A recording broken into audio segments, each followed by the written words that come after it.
अस्सलामुअलैकुम वरहमतुल्लाहि वबरकातुहू रब्बि इश्रह ली सदरी व यस्सिर ली अमरी वहलुल उक़दतम मिन लिसानी यफ़क़हू क़ौली। अल्लाह ताला से दुआ है कि अल्लाह ताला हमारे काम में आसानी पैदा करे। अल्लाह ताला ने कुरान पाक में कामयाबी का एक बेहतरीन रास्ता जो है हमें बताया है। अल्लाह ताला फरमाते हैं कि या अय्युहल्लज़ीना आमनुत्तकुल्लाह वक़ूलू क़ौलन सदीदन। ऐ ईमान वालो, जब भी बात किया करो तो सीधी किया करो।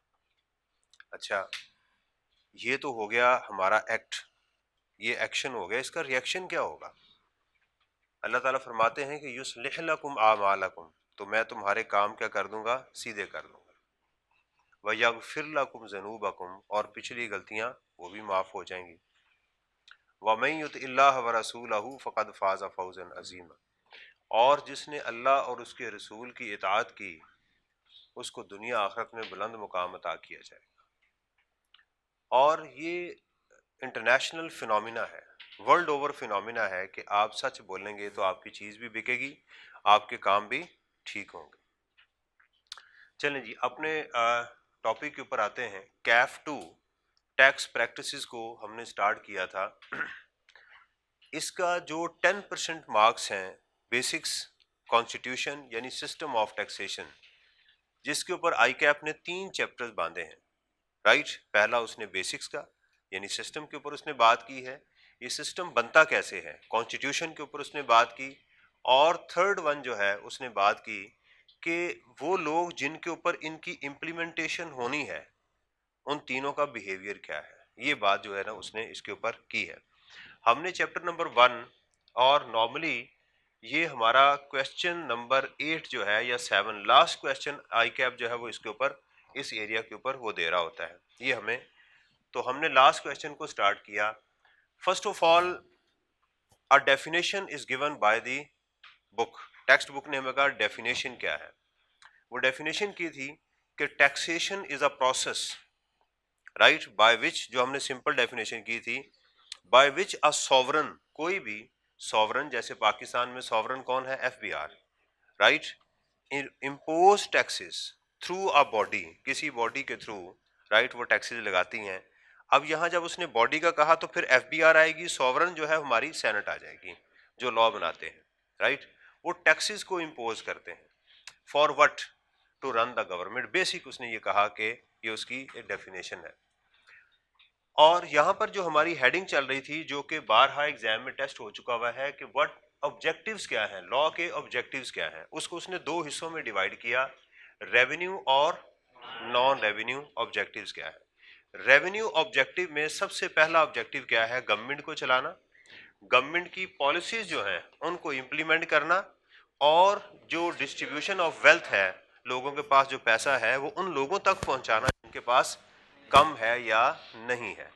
नॉट के वेल्थ उनको पैसा दिया जाए in the form of goods और in the form of services, जो है फेयर डिस्ट्रीब्यूशन ऑफ वेल्थ होती है। लाइक कि if you need medical treatment, तो आप क्या करते हैं? गवर्नमेंट हॉस्पिटल में जाएं, वो आपको फ्री मेडिकल ट्रीटमेंट वो मिल जाता है आपको। आप रोड्स यूज़ करते हैं, वही अमीर आदमी यूज़ कर रहा है और वही पुअर भी यूज़ कर रहा है। ये सारी सर्विसेज आपको प्रोवाइड की जाती हैं। आपको सस्ता इंसाफ मिल जाता है। आप थाने में जाएं, एफआईआर आप काट लें, अमीर चाहे उसकी भी कट जाएगी, गरीब जाए उसकी भी कट जाएगी, जो भी कटे, एफआईआर कटे या जो भी है कट जाएगी उसकी इंशाल्लाह। तो ये सारी चीज़ें जो है उसमें मौजूद हैं। तो ये फेयर डिस्ट्रीब्यूशन ऑफ वेल्थ है। 3 चीज़ें हो गई। आज हम चलते हैं जी नॉन रेवेन्यू ऑब्जेक्टिव। अच्छा, इसके अंदर सवाल क्या था एग्जाम में जो पूछा उसने? कभी इसके अंदर केस स्टडी नहीं नॉर्मली बनाया, वो सीधी बात पूछता है कि what are the revenue objectives and what are the non revenue objective. अगर वो कहे कि लिस्ट डाउन, लिस्ट डाउन का मुराद होता है ये लिस्ट बनाना। ये जो आपको सेमी कॉलन नजर आ रहा है ना, ये लिस्ट चल रही होती है। जब भी कोई लिस्ट बनाई जाती है तो उसमें सेमी कॉलन और लास्ट पे फुल स्टॉप लिखा जाता है। जब वो कहे एक्सप्लेन, तो फिर चीजों को एक्सप्लेन किया जाता है, राइट।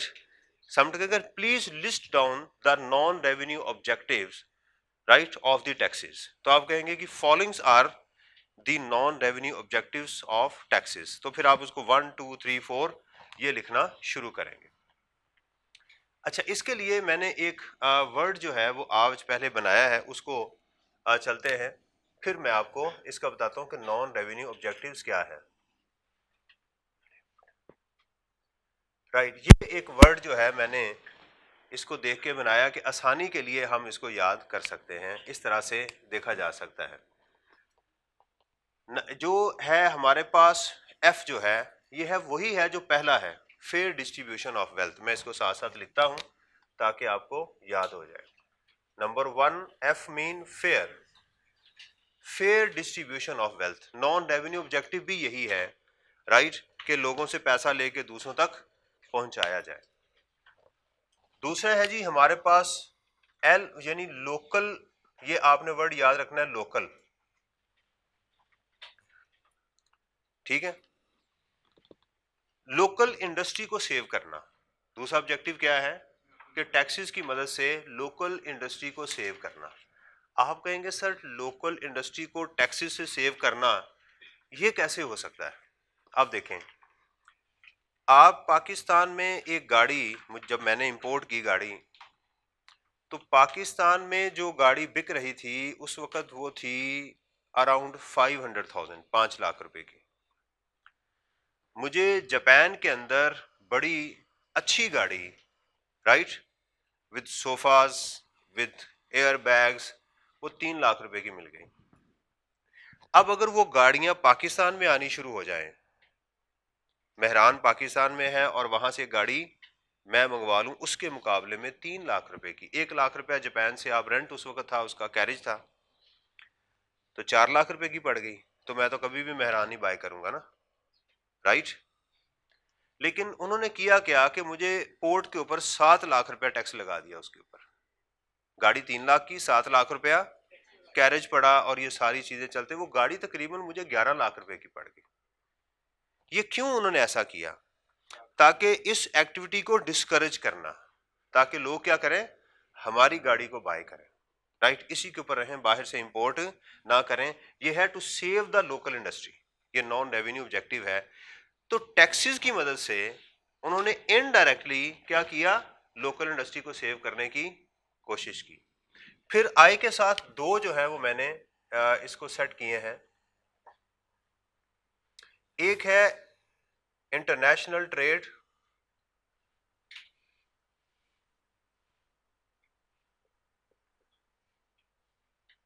और इन्फ्लेशन। अच्छा, एक चीज आपसे मैंने कही थी कि you have to make sure you have to qualify this exam in this attempt, right. और मैंने कहा था you have to follow my dotted lines. आप मेरी डॉटेड लाइंस को फॉलो करेंगे तो इंशाल्लाह ये पेपर पास हो जाएगा। समझ आएगी ना?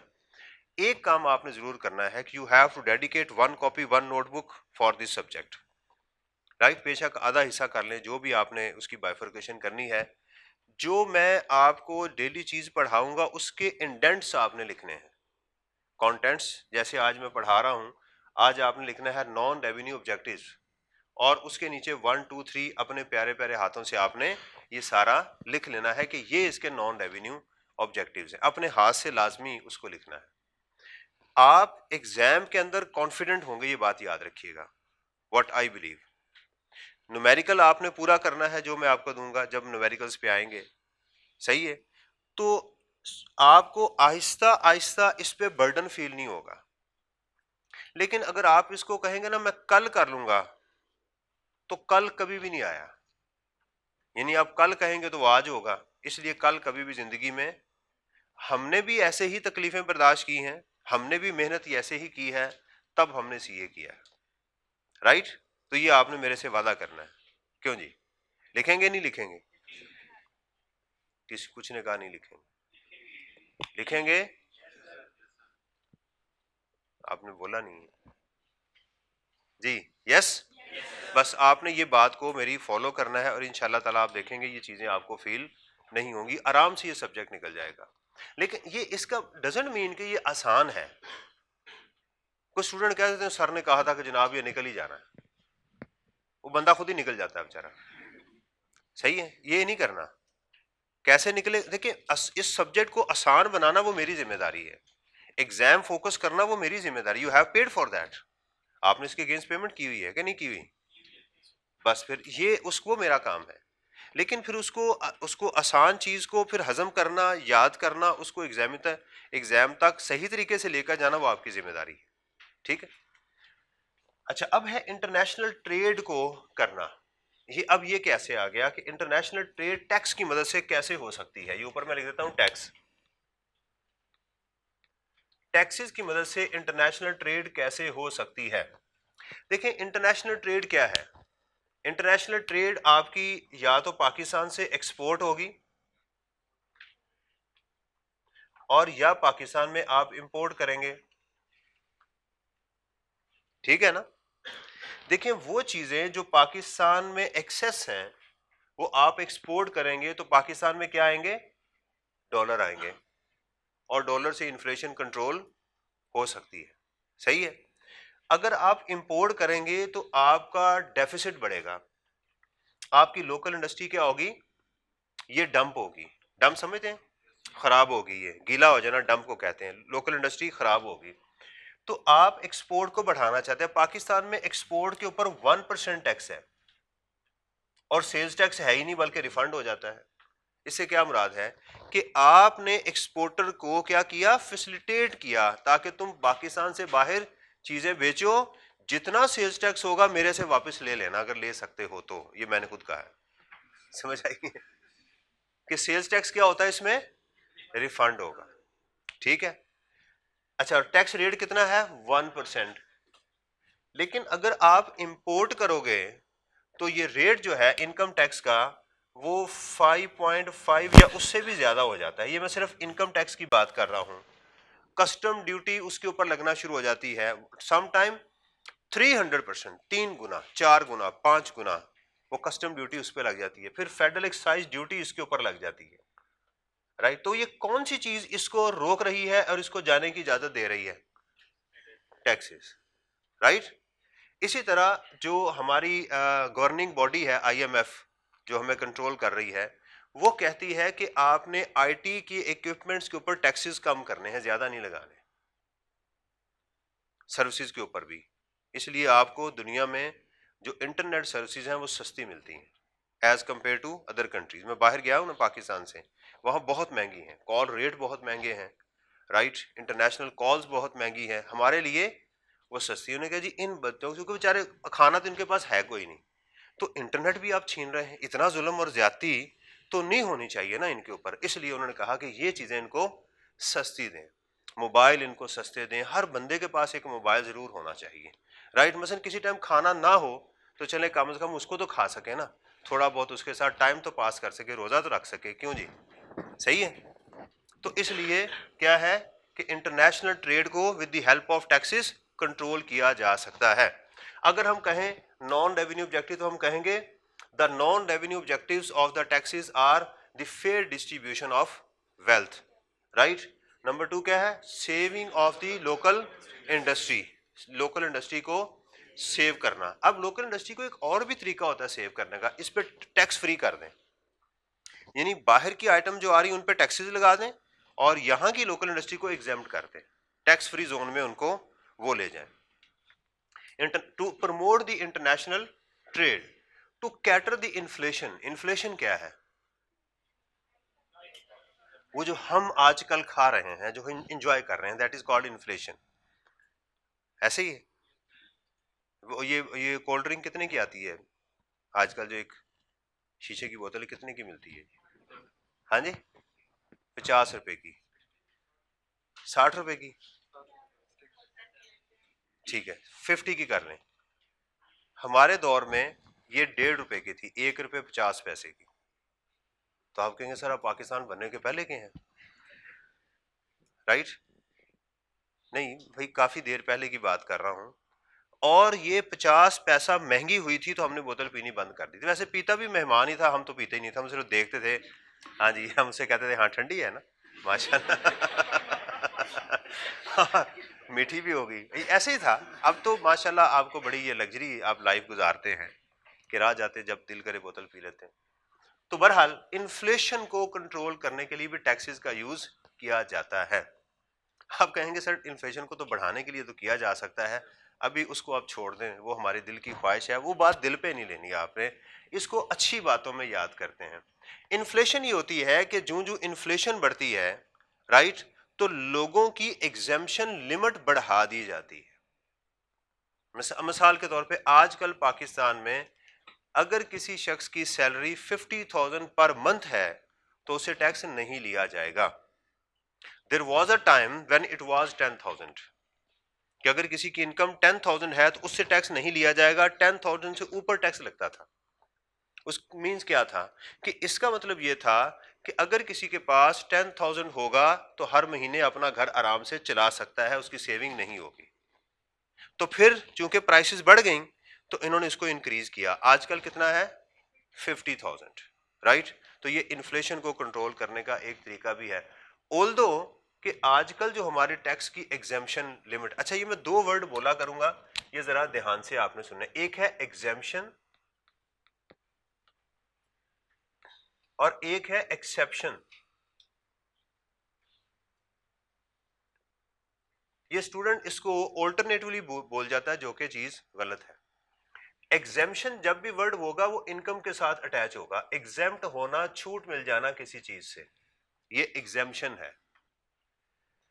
एक्सेप्शन कहते हैं उसकी इस्तिस्ना को, उसके उलट रूल को। एक्सेप्शन, इस्तिस्ना सुना कभी लफ्ज? नॉर्मल रूल क्या है कि रेड सिग्नल के ऊपर जो है हम सब लोग आवाम खड़ी होगी, लेकिन अगर प्रोटोकॉल चल रहा होगा, रूट लगा होगा, तो फिर क्या होगा? हमारे मिनिस्टर इशारे पे नहीं रुकते। तो आप क्या कहेंगे कि ये एक्सेप्शन है। एग्जेम्पशन का वर्ड नहीं बोलेंगे, इसको एग्जेम्पशन है। एग्जेम्पशन किसके साथ है? वर्ड इनकम के साथ। एक्सेप्शन मीन जो नॉर्मल रूल है उसके अगेंस्ट वो कब रुक जाएगा। सही है, ये एक्सेप्शन का वर्ड है। इन दोनों को आपने याद रखना है क्योंकि ये क्वेश्चन के अंदर लिखा हुआ वर्ड होता है। तो अगर आपने इसको गलत इंटरप्रेट किया क्वेश्चन में तो प्रॉब्लम हो सकती है, आपका रिप्लाई गलत होगा। वो पूछ एक्सेप्शन रहा होगा, आप एग्जेम्पशन दे रहे होंगे, वो एग्जेम्पशन होगा तो आप क्या कर रहे होंगे? एक्सेप्शन दे रहे होंगे। याद रहेंगे दो लफ्ज। देखें, डेली आपकी डेवलपमेंट होनी चाहिए। जैसे मैं आपसे पूछूं इनलैंड रेवेन्यू क्या होता है, कोई बता सकता है? शाबाश। Income tax, sales tax, FED. शाबाश। देखें, एक चीज याद होगी ना, सॉफ्टवेयर अपडेट हो गया, इसको हम कहेंगे सॉफ्टवेयर अपग्रेड हो गया, क्योंकि सॉफ्टवेयर अपडेट जो होता है ना उसमें मारा जाता है, पिटाई की जाती है इंसानों की। लिहाजा हम उस सॉफ्टवेयर अपडेट में हम कहेंगे हमारा सॉफ्टवेयर क्या हो गया? अपग्रेड हो गया।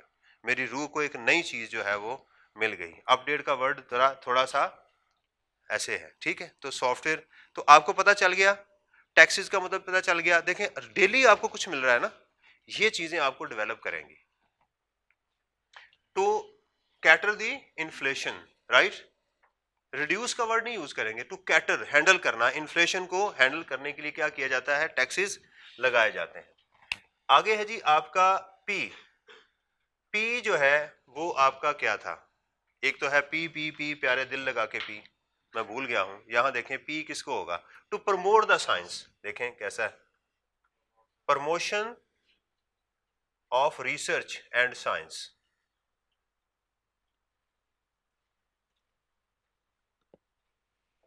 राइट। साइंस को प्रमोट करना। हमारे मुल्क में तो एक ये भी साइंस होती है ना, चूहा पकड़ के उसकी दुम पे धागा बांधते हैं, उसके साथ खेलते हैं, वो कहते हैं देखी मेरी साइंस, राइट। ये वो वाली साइंस नहीं है। असल साइंस मोबाइल का, इन चीजों का करना, उससे भी टैक्सेस को। पाकिस्तान में जो लोग रिसर्च करते हैं उनको एग्जेम्पशन, उसकी क्रेडिट मिलता है उसका। वो हम आगे जाके देखेंगे कि वो क्या क्रेडिट उनको उस रिसर्च का मिलता है। बिजनेस को भी फायदा होता है और वो लोग जो उन इदारों में काम करते हैं, जो रिसर्च करते हैं, उनको भी फायदा दिया जाता है ताकि ये इदारे क्या हो? ग्रूम करें, आगे बढ़ें। तो ये पी आ गया। एक्सपेरिमेंटल वर्क्स, रिसर्च वगैरह करते हैं, आगे जाके आएगा, इसको हम देखेंगे। आगे है जी डी। डी है आपकी, यहां पर लिखा हुआ था एंड पे, discourage certain activities. Discouraging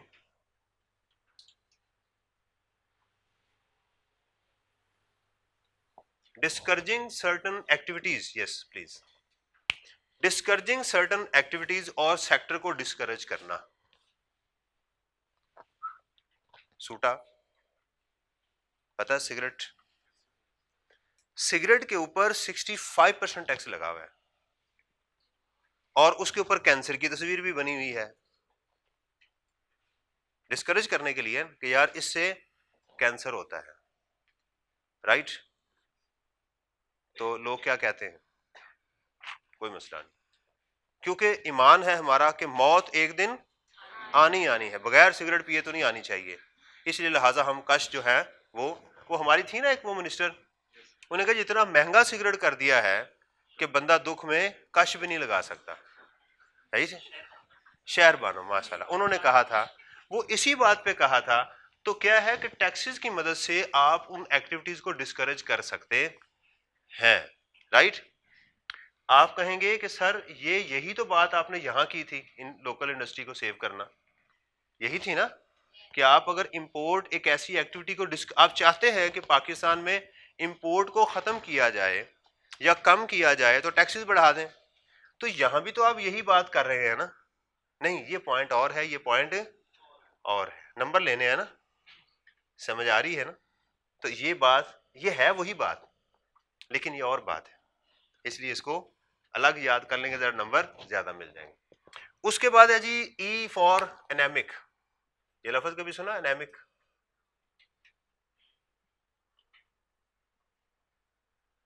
anaemic, anaemic कहते हैं उस शख्स को जिसमें खून की कमी हो, उसको सिकल सेल ट्रेट एनीमिया भी बोलते हैं, कि बीमारी का नाम होता है ना। तो एनेमिक कहते हैं ऐसी इंडस्ट्री को जिसमें खून की कमी हो, उसको क्या होता है, वो क्या करता है भाई, डॉक्टर के पास जाना है और क्या करना है, बस इतना औखा सवाल तो नहीं पूछा मैंने, राइट। अगर आप बीमार हैं तो क्या करेंगे, फुटबॉल खेलने जाएंगे, टैक्स का पेपर देने चले जाएंगे, राइट, डॉक्टर के पास जाएंगे। तो बीमार कहते हैं, एनेमिक इंडस्ट्री कहते हैं बीमार इंडस्ट्री जिसके ऊपर बोझ पड़ चुका हो, जो लेकिन उसकी मुल्क को जरूरत हो, उसको एग्जाम कर दिया जाता है, राइट। अब तो देखिएगा फ्लिप्ड, फ्लिप किसे कहते हैं, फ्लिप करना, तस्वीर नहीं खींचते आप फ्लिप करके, ये फ्लिप है। तो टैक्सेस के नॉन रेवेन्यू ऑब्जेक्टिव क्या है, फ्लिप्ड है, रेवेन्यू के flipped non revenue, flip revenue को क्या कर लें फ्लिप, तो नॉन रेवेन्यू बन गए। अब देखिएगा F stand for fair distribution of wealth, right. उसके बाद L stand for saving of local industry, I international trade, I catering inflation, right. P promotion of science and research, E saving anaemic industry. चलें अब tax से आते हैं। Aside from purely financing government operations, operational expenditures, taxation is also utilized as a tool to carry out the national objectives of social and economic development. Okay, number one, to strengthen economic enterprises, right, by granting them tax exemption. ये word exception है या exemption है? Exemption. तो यानी जो कमजोर industry है, जो डूब रही है, उसको क्या करें, एग्जेम्पशन प्रोवाइड करें, उसकी इनकम को एग्जेम्प्ट करते हैं, राइट। इतना भी कर सकते हैं, that's it, to strengthen the economic industry in Pakistan by giving them exemption. जो आसान लफ्ज है वो आप इस्तेमाल कर सकते हैं, नो इशू, लेकिन लिखना जरूर है प्लीज, मेरी आपसे रिक्वेस्ट है कि इसको लिखें जरूर। अच्छा, मेरी आदत थी मैं कच्ची पेंसिल से लिखता था अपने नोट्स, नॉर्मली मैं पेंसिल से लिखता था, क्योंकि ये जो बॉल पेन होता है ना, ये वाला, इसके आगे एक बॉल होता है, जो जो आप लिखते हैं ना, तो ये बॉल जो है ना, जहां पर ये लगा हुआ होता है, उसका जो होल होता है ना, वो खुला हो जाता है, रफ हो जाता है, और फिर ये बहुत तेज लिखता है, फिर आप इसके कंट्रोल में होते हैं, ये आपके कंट्रोल में नहीं होता। पेंसिल ऐसा नहीं करती, लेड पेंसिल। तो मेरी आदत थी कि मैं अपने नोट्स जो थे नॉर्मली लेड पेंसिल से वो लिखता था। तो प्लीज आपने ये काम करना है, मेरे से आपने क्या वादा किया हुआ कि आप जो मैं काम दूंगा वो घर जाके लिखेंगे। किस दिन मैं देखूंगा किसने लिखा किसने नहीं लिखा, राइट। उसके बाद उसका सॉफ्टवेयर अपडेट नहीं होगा, क्यों जी? नहीं, ऐसा नहीं है, आप अच्छे बच्चे हैं, यू विल डू दैट इंशाल्लाह। ओके, एक बच्चे का मैं आपको बताता हूं, मैंने उसको एक दफा कहा कि आप टैक्स पढ़ाओ। मेरे पास एक लेक्चर था तो मैंने कहा आप टेक्स्ट पढ़ाओ। आप यकीन करें वो मेरे नोट्स उसके पास मौजूद थे। कहता सर आपने नोट्स बनाए थे, आज तक मेरे पास मौजूद है। सीरियसली एक मेरा स्टूडेंट था, एक फाइनल का स्टूडेंट उसके पास आया, मैं आपको ऑन रिकॉर्ड बात कर रहा हूं, फाइनल का स्टूडेंट आया और उसने कहा कि यार मेरा पेपर पास नहीं हो रहा। मैंने कहा मैं अभी फाइनल का एग्जाम तो नहीं दिया, मैं आपको कुछ टिप्स बताऊं। उसने कहा बताएं। तो वो मुझे बताता है, वो मेरा स्टूडेंट शुएब उसका नाम था, उसने कहा कि सर मैंने उनको गाइड करना शुरू किया, उस अटेम्प्ट में उनका पेपर निकल गया। शुएब की वजह से निकला,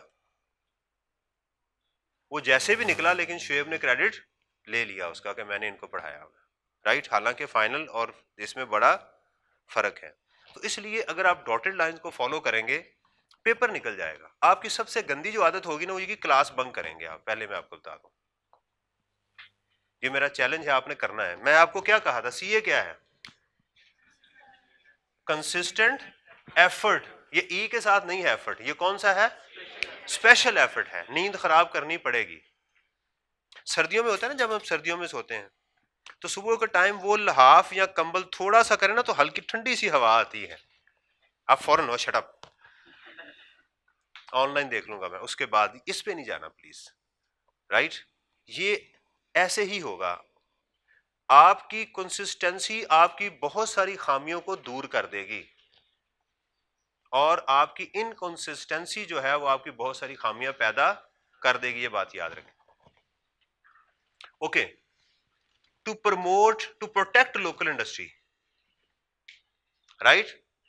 अगर लोकल इंडस्ट्री को प्रोटेक्ट करना है, किससे, प्रोटेक्शन के साथ फॉरेन एक वर्ड होगा कि किससे, अगेंस्ट फॉरेन कंपटीशन, राइट, उससे प्रोटेक्ट करना है। As a bargain tools in trade negotiation, international trade, if you want to balance your international trade you have to use your taxes as a tool, right, to control the international trade. To balance the international trade we have to take help from the taxes. Then to counter the effect of inflation or depression, ये depression ज़हनी depression नहीं है, ये economic depression है। आप कहेंगे sir tax से depression खत्म हो जाता है, टैक्स से डिप्रेशन ये वो नहीं है, राइट। ये डिप्रेशन कौन सा है, इकोनॉमिक डिप्रेशन जो है आप उसको कर सकते हैं। To reduce inequality in the distribution of wealth, fair distribution of wealth. जिन लोगों के पास ज्यादा पैसा है उनसे लेके किनको दें, जिन लोगों के पास पैसा कम है। वो कम पैसा किन के पास है, हमारे पॉलिटिशियन के पास बहुत कम पैसा है, इनको दें, राइट। हमारे ब्यूरोक्रेट्स हैं, इनके पास बहुत कम पैसा है, इन बेचारों को दें। तो लिहाजा अमीर जो अवाम सारी अमीर है, इससे पैसा ले, इन सब के पास जो है इतनी बड़ी बड़ी साइकिलें हैं, रोज साइकिलें चलाते हैं बेचारे, ये इतनी इतनी बड़ी बसों में बैठकर आते हैं, वो बेचारे छोटी छोटी गाड़ियों में आते हैं। लिहाजा क्या करें, इनसे पैसा लेके इनको आप वो दें। तो ये है fair distribution of wealth, right. अगर आप अनफेयर काम करेंगे तो फिर कोई भी काम नहीं चलेगा। लिहाजा आपको फेयर डिस्ट्रीब्यूशन, इनइक्वालिटीज को दूर करना पड़ेगा। To promote science and invention, वही मैंने आपको, promotion of science and research. To implement laws which eliminate discriminations among, अच्छा वो एल से लॉ भी बना लें आप, लोकल और लॉ भी लिखें, इम्प्लीमेंटेशन ऑफ लॉज। देखें एग्जाम में एक दो भूल जाएं तो कोई ऐसी क़यामत नहीं आ जाएगी, राइट। इस तरह से कोई आपने implementation of laws to discouraging certain undesirable sectors and activities. क्या मैंने एग्जांपल दी है इसकी, है हाँ, कश, तो उसको करना, इंपोर्ट को रिड्यूस करने के लिए टैक्सेस आप यूज कर सकते हैं। अच्छा, ऐसा पॉसिबल है कि आपको एग्जाम के अंदर वो केसेस दे के कहे कि इसके आगे ये लिखें कि इसमें कौन सा ऑब्जेक्टिव अचीव हो रहा है। ऐसा पॉसिबल है कि मैं अगर एग्जाम बनाऊं तो ऐसा हो सकता है कि मैं नहीं बनाऊंगा इंशाल्लाह ऐसा, लेकिन मैं कह रहा हूं कि मैं, ऐसा हो सकता है कि मैं कुछ क्वालिटी मैं लिखूं, हाई कस्टम ड्यूटी, कि इसका ऑब्जेक्टिव लिखें कस्टम ड्यूटी क्यों ज्यादा लगाई जाती है, तो आप एग्जाम में लिखेंगे to protect the local industry, right. ये आप लिखा जा सकता है। उसमें ये लिखा जाता है कि जनाब लोकल इंडस्ट्री को एग्जेम्पशन प्रोवाइड की जा रही है, तो उसका ऑब्जेक्टिव क्या है, नॉन रेवेन्यू, तो आप क्या कहेंगे, सेविंग लोकल इंडस्ट्री या फीडिंग एनामिक इंडस्ट्री, ये आप दोनों लिख सकते हैं। Understand? High custom duty on the cigarettes, right, to discouraging certain activities, right. तो फ्लिप ओवर हो सकता है कि आपको या तो डायरेक्ट पूछा जाए या एक्टिविटी दी जाए, उसके आगे आप इसको लिख सकते हैं। असाइनमेंट क्या है आपकी? असाइनमेंट ये है कि ये आपने लिखने के साथ इसके आगे एग्जाम्पल लिखनी है अपने घर जाके। लिखेंगे नहीं लिखेंगे? इंशाल्लाह, राइट, ठीक हो गया। अब चीजें रिपीट होंगी इंशाल्लाह जी। अच्छा, अभी मैं ये नहीं करवाऊंगा, ये मैं आपको, मुझे आपने याद करवाना है। ये जो चीजें लिखी गई हैं ना, ये पढ़ने के बाद फिर समझ आएगी। ये जो टेबल आपके सामने बना हुआ है ना, ऑब्जेक्टिव्स क्या है, ये जब हम करेंगे तो फिर समझ आएगी। मेरे ख्याल में इस टेबल को यहां नहीं होना चाहिए।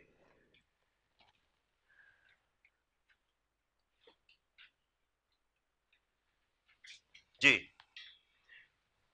क्या चीजें आपको याद नहीं है पहले वो मुझे बताएं।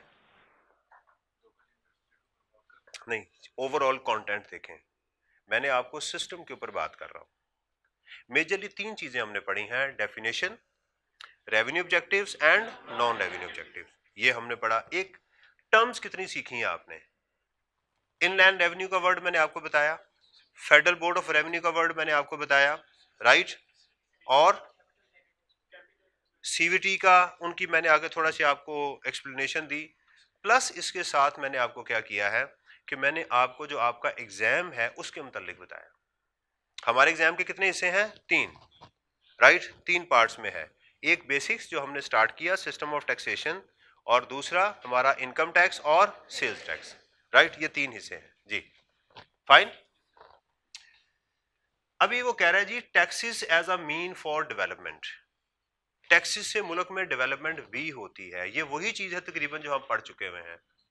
अब इसका स्टाइल क्या है? डिफरेंट है, इसका स्टाइल डिफरेंट है, ठीक है। रेपिटेशन है लेकिन इसको बर्दाश्त करना है। आप कहेंगे सर ये दोबारा वही बात हो रही है, सो व्हाट। मार्शल ने कहा था ना, this is an old wine in a new bottle. जब रॉबिन्सन स्मिथ ने उसके ऊपर ऑब्जेक्शन लगाए थे ना, तो इन्हें इसने मेरी ही बातें की हैं, जरा थोड़ी सी घुमा फिरा के लिखती हैं, राइट। जैसे हमारे कॉपी करते हैं किसी को दूसरे को, तो उस तरह समझे कि ये कॉपी किया हुआ, ये हमारा। Taxes as a means for development से क्या मुराद है? आप लोकल इंडस्ट्री को सेव करना चाहते हैं, इंपोर्ट को डिक्रीज करना चाहते हैं, एक्सपोर्ट को बढ़ाना चाहते हैं, राइट। लोकल इंडस्ट्री को इंसेंटिव देना चाहते हैं, एग्रीकल्चर को प्रमोट करना चाहते हैं। एग्रीकल्चर को कैसे प्रमोट करना चाहते हैं? कि वहां घर बना दें। देखें, जितनी जमीन से आप चीजें उगाएंगे तो लोग खाना शुरू कर देंगे। तो उसका आसान तरीका क्या है? उसके ऊपर सोसाइटी बना दें ताकि वो जमीन बच जाए। अब वो उसकी जो जो कि देखें, फर्टिलिटी ना खत्म हो जाए, तो इसके लिए क्या करें, उसकी सारी वो बना दें, उसके ऊपर घास लगा दें। मसलन उसमें से अगर आपने कैरेट्स उगानी शुरू कर दी, लेमन उगाने शुरू कर दिए, तो जमीन में से लेमन सारे खत्म हो जाएंगे। ऐसे ही है ना, उसमें से बाकी चीजें भी खत्म हो जाएंगी। तो उसके ऊपर क्या कर दें, घर बना दें, बड़ा खूबसूरत लॉन बना दें, उसके ऊपर उल्टा शोक लगा दें, एक सीधा लगा दें, सारी चीजें लगा के। और उसके बाद दाल आपको जो है, देखें पहले किसान की बड़ी एक्सप्लॉयटेशन होती थी, दाल बिकती थी 40 रुपए 50 रुपए किलो, आज 400 रुपए 500 रुपए किलो है। आपको भी एहसास हुआ, पहले आप दाल खाते नहीं थे, अब आपको पता चला कि मुर्गे से महंगी दाल है। तो हमने क्या किया, अपनी सारी लैंड को प्रोटेक्ट किया हुआ है। इंशाल्लाह ताला कभी वक्त आएगा तो हम घर उखाड़ के नीचे से क्या करेंगे, लेमन, मूलियां, गाजरें, ये सारी वो निकाल लेंगे, ठीक है। तो ये क्या है, वो है। आप जरा देखेंगे तो आपको थोड़ी सी हंसी भी आएगी। Taxes are one of the main sources for development, ये बात दिल पे नहीं लेनी। This is not because revenue collected by the state is used. कल मैंने क्या कहा था, इज आर एम के बाद वर्ब की पास पार्टिसिपल यूज होता है। On developmental projects rather taxes can be use in many. इतनी लंबी कहानी लिखने की कोई जरूरत नहीं है। In the following ways taxes can be used as a means of development. अल्लाह ला खैर सल्ला, ठीक है। हमें प्रायोरिटी के ऊपर पेपर पास करना है। That's it. ठीक है, तो क्या लिखना है इतनी लंबी लाइन को? Taxes can be used as a source for development. Following are some examples, ये देखिएगा। Government can declare some areas as tax free zone. Tax exemptions, जैसे सी पैक को इन्होंने किया हुआ है कि जी आप यहां पर जो इंडस्ट्री लगेगी उनको हम क्या करेंगे, टैक्स फ्री जोन होगा। आप इनको सप्लाई करेंगे तो ऐसे ही है जैसे आपने एक्सपोर्ट कर दिया, आपका टैक्सेस आपको वापस मिल जाएंगे। ये है इंडस्ट्रियल जोन्स को, इनको बस आपने इतना याद रखना है, राइट। तो government can declare some areas as tax free zones, right, in order to promote that industry which is residing in that area। जब आप उस इंडस्ट्री पे टैक्स उठा लेंगे तो क्या होगा, वो पैसा आपके पास आने की बजाय उसके पास रहेगा और वो इंडस्ट्री ज्यादा ग्रो करेगी। ये चीज है, पहला पॉइंट आ गया। Taxing the rich at higher rates while taxing the low income groups at lower rates. क्यों? इससे डेवलपमेंट कैसे होगी? देखिए, जिस बंदे के पास पैसा बहुत ज्यादा है उससे आप टैक्स ले भी लेंगे तो उसकी डेवलपमेंट खत्म नहीं होगी, वो डेवलप कर चुका हुआ है, वो आगे चलता जाएगा। लेकिन अगर आप लो इनकम वाले पे टैक्स छोड़ देंगे तो ये भी डेवलप करना शुरू कर देगा, उसको फर्क नहीं पड़ेगा। और इसको क्या होगा कि टैक्सेस की बचत की वजह से इसको छूट मिल जाएगी, right.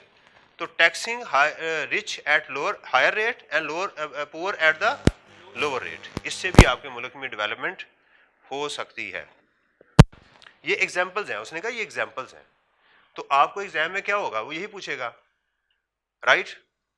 Taxes works as a development for a country, please give some examples.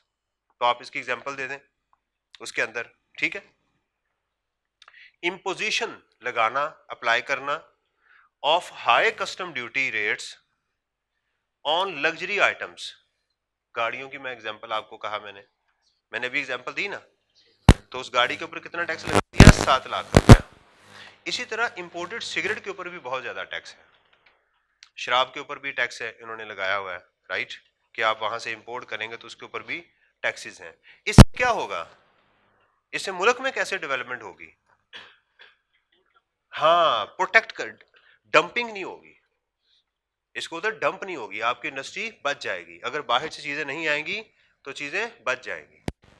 आप अपने बच्चों को घर में कैद करके रखें, बाहर से पिज्जा वगैरह हर चीज बंद कर दें, 2 दिन भूखा रखें, इंशाल्लाह रोटी पे आ जाएंगे, सारा कुछ खाएंगे। जो कहते हैं ना, हाँ घास खाऊं मामा आज, ये मैं खाऊं, गोश्त नहीं पका हुआ, right.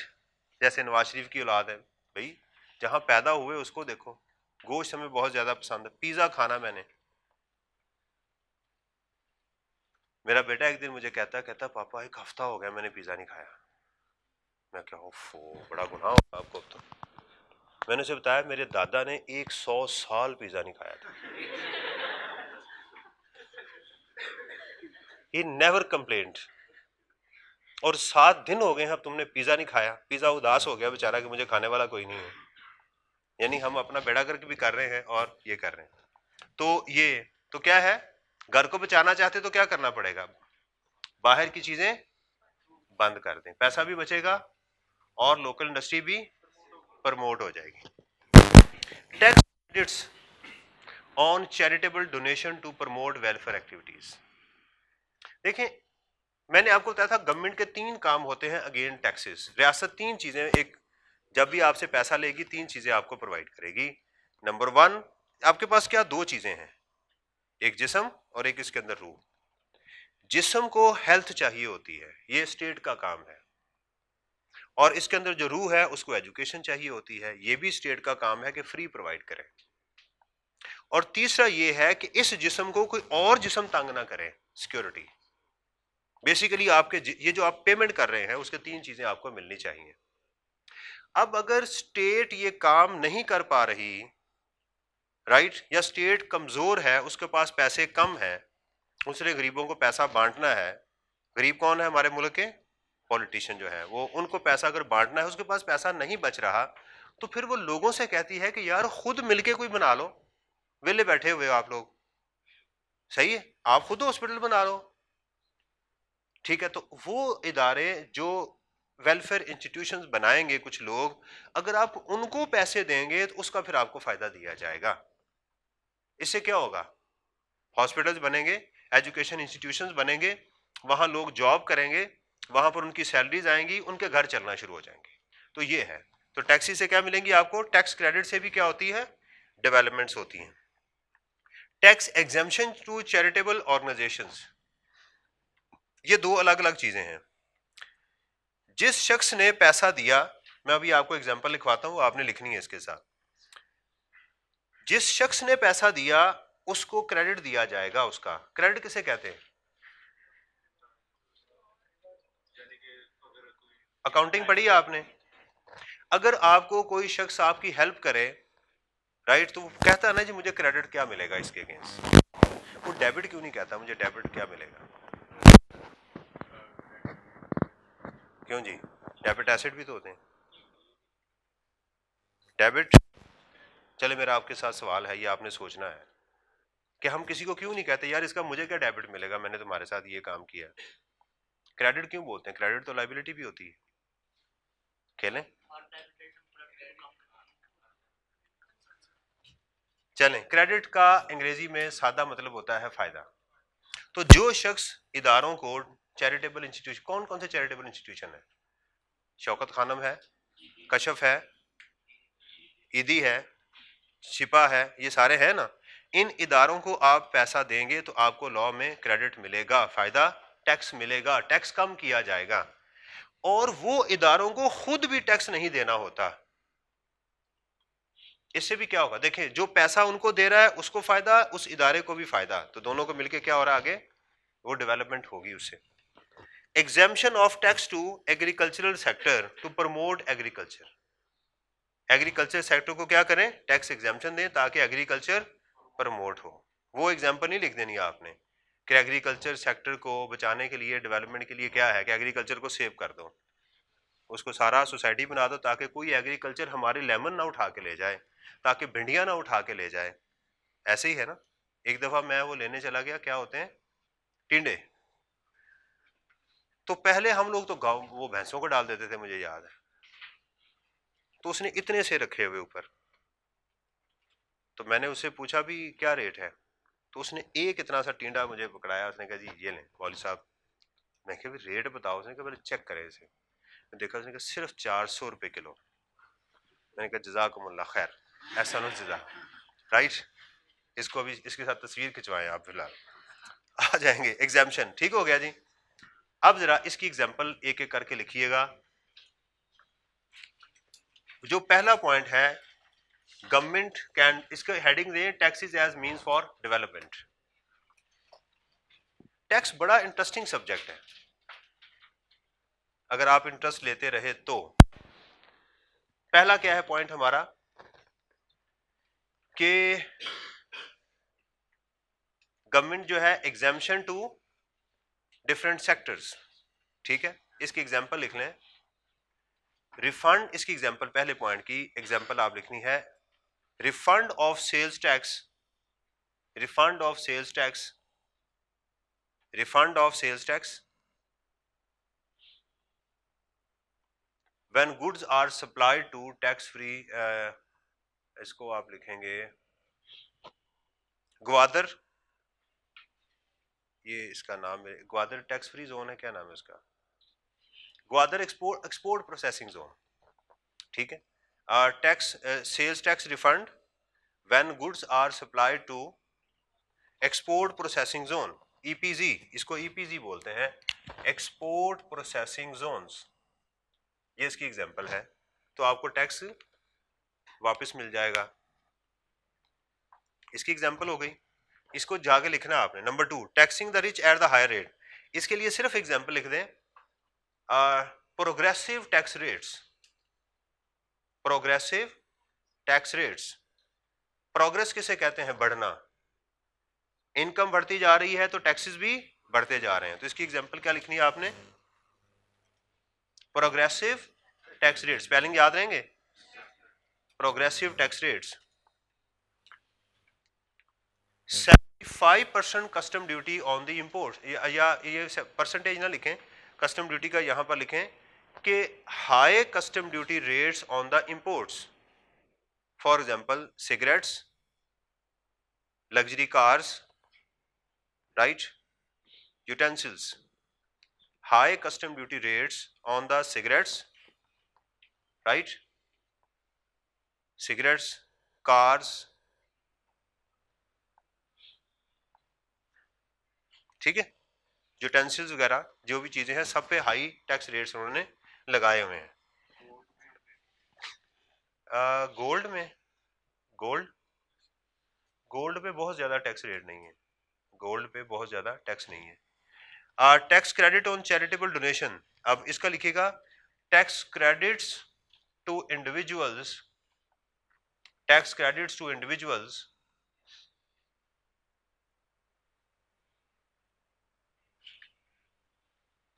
Tax credits to individuals against donation to, against donation to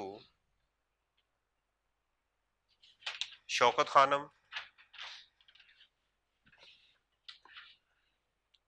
against donation to Shaukat Khanum, Edhi comma Edhi, Chhipa and Kashf etcetera, and Kashf etcetera. इन इदारों को अगर आप देंगे डोनेशन तो आपको क्या मिलेगा, उसमें फायदा मिलेगा। फिर है tax exemption to charity organisations, right, फिर आप लिखेंगे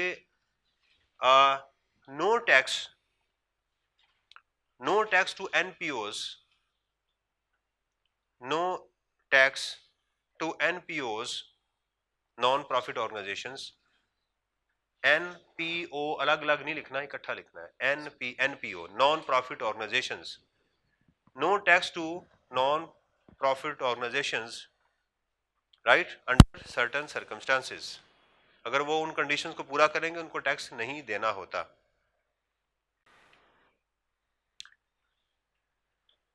आगे है exemption of tax to agricultural sector, ठीक है, agricultural income is exempt under section 41, agricultural income is exempt under section 41, ये इंशाल्लाह इसको हम पढ़ाएंगे। सही है जी, अच्छा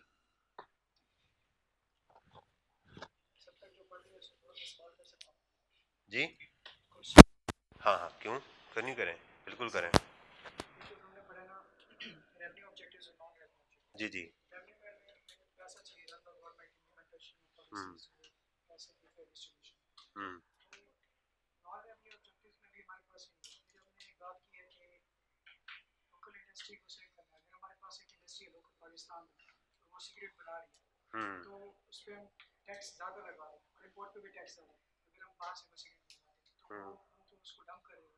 अपनी इंडस्ट्री को नहीं, जो लोकल आपकी चीजें आती है ना उसकी आपके फाइनल में ये है कि उसके रेट्स बहुत ज्यादा हम करते हैं। एक तो उसकी प्राइस बहुत ज्यादा होती है, डॉलर्स में आ रही होती है, और उस पर कस्टम भी लगता है, इनकम टैक्स भी लग रहा होता है, सेल्स टैक्स भी लग रहा होता है। जबकि लोकल इंडस्ट्री के जो हमारे सिगरेट्स होते हैं ना उनको कंपैरेटिवली उसके अगेंस्ट बहुत ज्यादा टैक्स नहीं होता, राइट। इसलिए हम वैसे तो हम कहते हैं कि कश लगाएं ना, ये तो एक्टिविटी ऐसी है जिसके ऊपर लगाएं, वो इंपोर्ट में हो या बाहर हो, ये दोनों जो हैं ये सिन एक्टिविटीज हैं, जिसको हम सिन एक्टिविटी समझते हैं, जिसको पूरी दुनिया गुनाह कहती है कि यार ये ना करें, इससे आप इम्पेयर्ड होते हैं, आपकी पर्सनैलिटी इम्पेयर्ड होती है।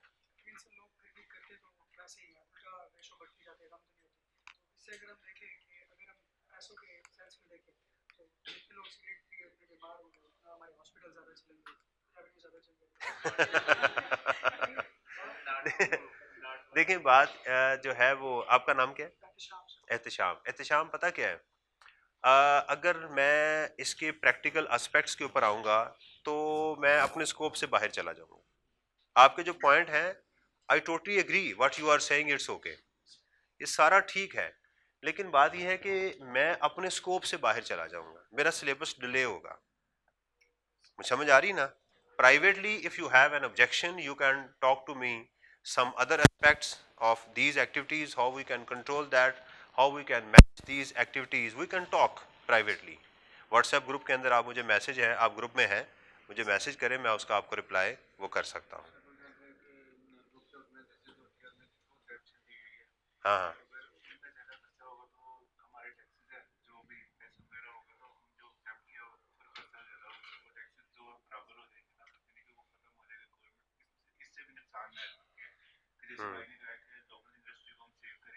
हम्म।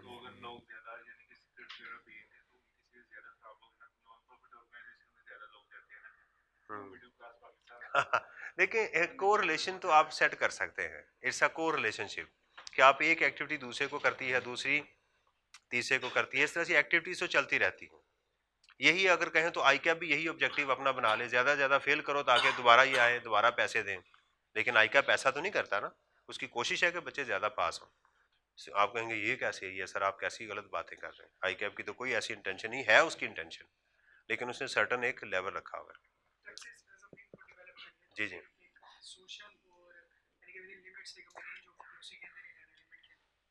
देखें, जो ये आपको स्टफ नजर आ रहा है ना, ये वाला, ये स्टफ नेट से उठाया गया है, आपकी किताब में डाल दिया गया है, और ये ऐसे ही एग्जाम में आता है, राइट।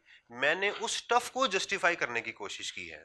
देखें एक चीज तो ये है कि मैं इसके ऊपर ऑब्जेक्शन लगाऊं, और इसको मैं इसके ऊपर ऑब्जेक्शन लगा लगा के आपका मीटर भी खराब करूं, अपना भी खराब करूं, और सारा दिन सोचता रहूं कि यार ये आई कि आपने किताब को क्या किया। एक होता है चीज के साथ लाइजोन क्रिएट करना। मिसाल के तौर के ऊपर आपकी शादी होगी तो आपकी जो बीवी होगी वो कभी भी आपके जहन वाली नहीं होगी, याद रखें, किसी की भी नहीं होती, क्योंकि वो डिफरेंट है। आपका आपका जहन डिफरेंट है, उसका अल्लाह ने दो अलग अलग मखलूक बनाई है। तो जिंदगी में हम क्या करेंगे, हम फिर ऑब्जेक्शन पे ऑब्जेक्शन लगाते जाएंगे जिंदगी के अंदर, ये बात याद रखें। समझ आ रही है ना?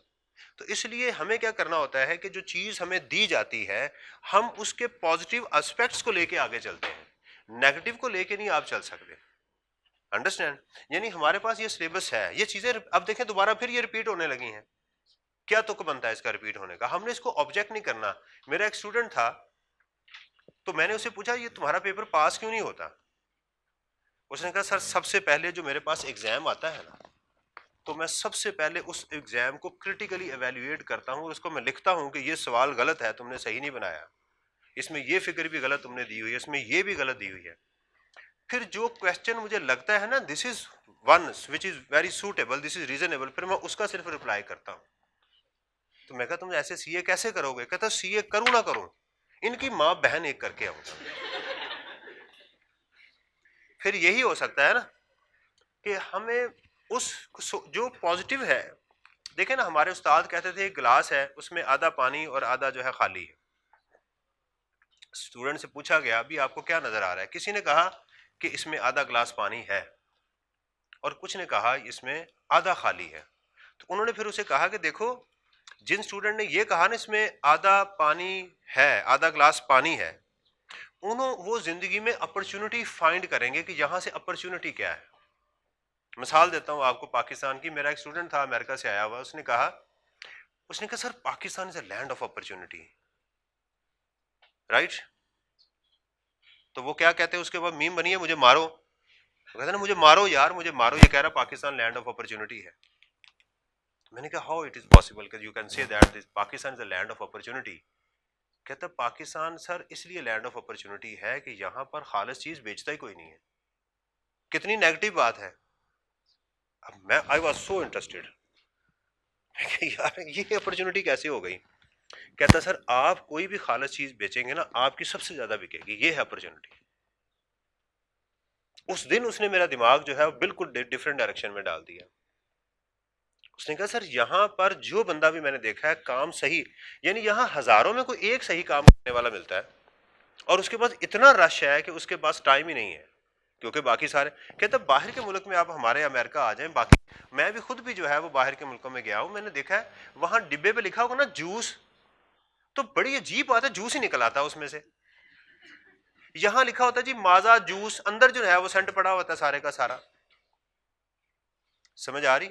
यानी कई दफा मैं बड़ा सियाना आदमी अपने आप को समझता हूं, कई दफा जो है वो मुझे शिकरी माल्टा मौसमी करके भेज देते हैं, कसम खाते हैं जनाब ये मौसमी है, वो माल्टा होता है, राइट। ये फजरी आम मुझे दे देते हैं चौंसा करके, नहीं होता ऐसे। यकीन करें, यानी इतने हम अच्छे लोग हैं कि हम खरबूजे में लेमन डाल के बेच देते हैं।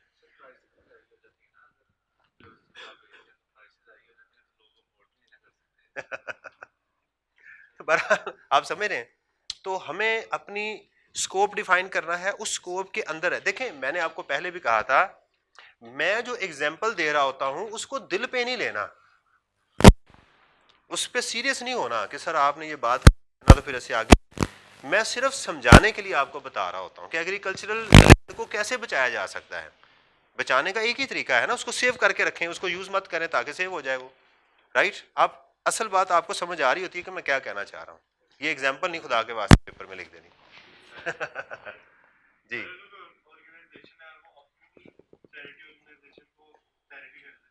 नहीं करते लोग चैरिटेबल। देखें, प्रैक्टिकलिटी के ऊपर मैंने कहा कि मैं नहीं बात करूंगा। हाँ, जब आप मेरे क्लाइंट बनेंगे और आप कहेंगे सर मुझे बताएं टैक्स कैसे करना है, तो फिर मैं आपको एडवाइस करूंगा these are the ways. Right, मुफ्त, वो भी दो दो, ये तो नहीं होगा ना। ले जी, बेसिक्स ऑफ टैक्स लॉस, कल इसको पढ़ेंगे, लेकिन मैं आपको बता दूं, एडम स्मिथ जो था, वेल्थ ऑफ नेशन उसकी एक बुक थी, उसमें उसने लिखा था कि टैक्स का, अब ये मॉड्यूल 1 कंप्लीट हो गया ऑब्जेक्टिव्स का, अब 2 में आ गए टैक्स के ऊपर कि टैक्स होना कैसे चाहिए। ये उसके ऊपर बात शुरू हो रही है, कैरेक्टरिस्टिक्स क्या होने चाहिए।